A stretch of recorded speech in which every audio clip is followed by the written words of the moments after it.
On the front page of the Times this morning, the newspaper chooses its Person of the Year.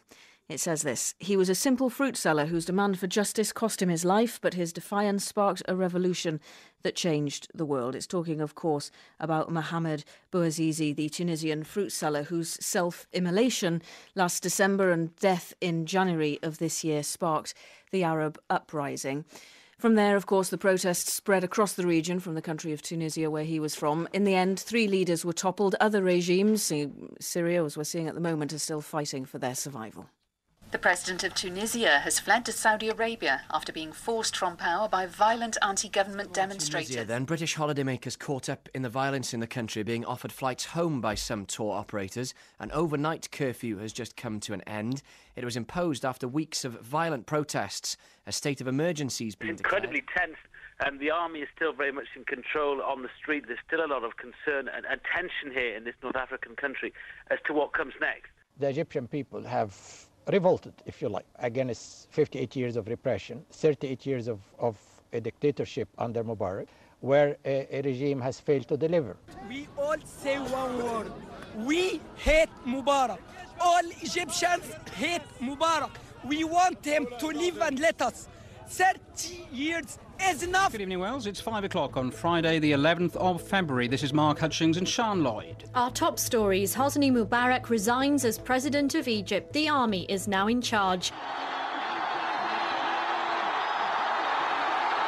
I was working for 5 years, for 10 years to see this moment, and I never thought that I will see such a celebration. The growing anti-government protests in Libya have spread to the capital, Tripoli, for the first time. Injured people, you cannot count them.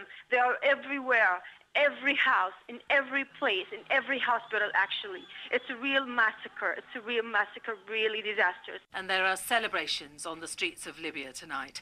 After the world was hearing this morning that Colonel Gaddafi had been captured, just more than an hour ago it was confirmed that Colonel Gaddafi had died.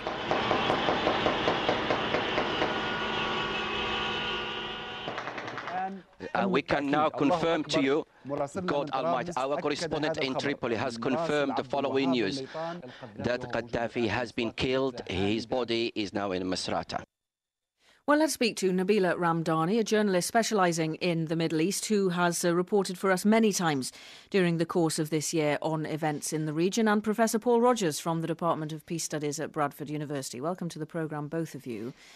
Good morning. Nabila, an extraordinary year in the history of the region. Can you remember anything like it in the course of your lifetime?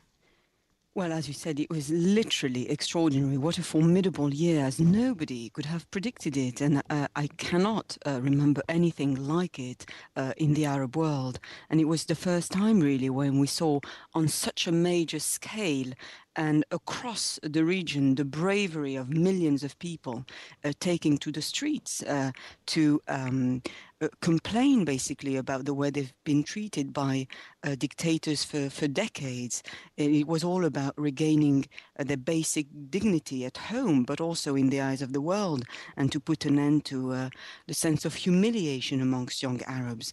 And there was a widespread determination that the status quo was unjust, and a determination to get rid of the one family, one king or one party ruling that dominates the Arab world.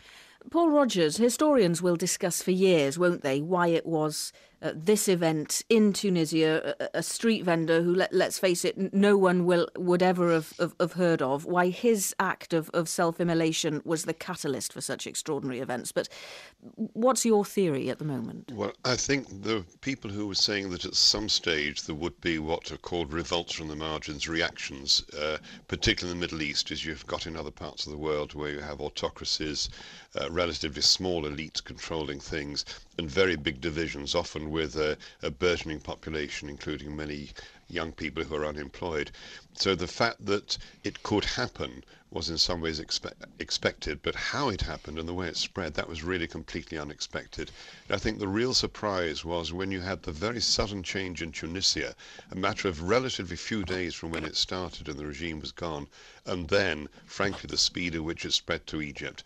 And that really showed how you had something which had been building for years, which suddenly came to the fore, first in Tunisia and then, in many ways, right across the region, with very mixed results, but certainly an incredible change. And in terms of the way that the news spread, Nabila, what was the importance of the social media, Facebook, Twitter and so on, and indeed the television station Al Jazeera in all of that? Well, it was hugely important because what these young people realized is that the expansion of the global economy and particularly communications had enabled them to see how far behind they were as the West, China and India shot ahead. So first of all, it started with the realization through the media that they could improve their own lives. And then they used the very same media, social media, but also international news channel combined with social networking sites to show the world that they could themselves prosper abroad, but what they wanted above all else is to prosper at home. They wanted to succeed in their own country, but show the world how they were treated at home. Is the jury still out, Paul Rogers, on how much things will have changed in the region? Will it simply be the people and organisations at the top, or will we see the countries that have made such sacrifices now in terms of the protests of the young people, will we see the political culture and the civic culture actually change? I think it's going to take 3 to 5 years to say that, and it is very much a mixed message. In some parts of the Middle East and North Africa, you're getting slow change by leaders who sense they have to change. I think the King of Morocco is an example, to some extent, maybe much more limited extent in Jordan as well. Algeria is going to be very interesting because the leading Algerian Islamist party is planning to leave the ruling coalition before the elections in April, demanding much more of a parliamentary say in the future in how Algeria is run. And then, of course, you have the extraordinary events in Syria where it is very much on edge. But at the same time, one mustn't leave out the fact that Tunisia has held elections. You now have a constitutional assembly up and running. There's potential for change in Egypt.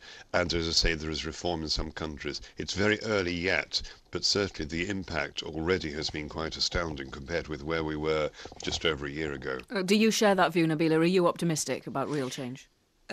I am, but I have qualified optimism. I think the bravery of the people who took to the street doesn't mean that democracy will be achieved overnight.